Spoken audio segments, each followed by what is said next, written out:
नमस्कार मंडळी, अखेर तो दिवस उजडला। शहरात कितीही राहिलो तरी काळजाची ओढ मात्र नेहमी गावालाच असते। शेवटी एकदाचे आम्ही आमच्या गावी पोहोचलोच। पहाटे बरोबर 5 वाजले होते आणि आम्ही भिवघाटला उतरलो।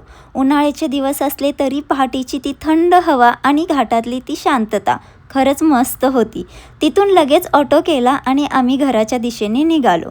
घरी पोहोचलो तर आई आणि अण्णाची लगबग आधीच सुरू झाली होती। मायक्का देवीचं दूध शिजत होतं।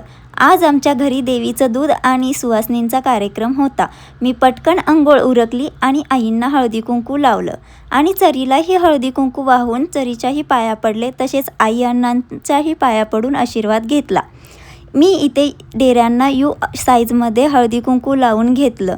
एका डेऱ्याला 5 ठिकाणी याप्रमाणे दोन्ही डेऱ्यांची पूजा केली। तेवढ्यात अण्णा बाहेरून लिंबाचे ढाळे घेऊन आले, जे डेऱ्यांना आणि चौकटीला बांधले जातात।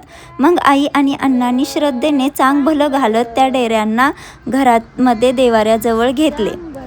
आता होता सुवासिनींचा कार्यक्रम नंतर, पण त्यामध्ये जेवणाचा बेत असा होता की पुरणपोळी, आमरस, कटाची आमटी, कांदा भजी, पापड आणि भात।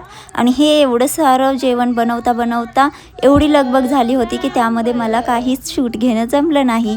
तर असा होता माझा आजचा दिवस। भेटू नेक्स्ट व्लॉगमध्ये, तोपर्यंत बाय बाय।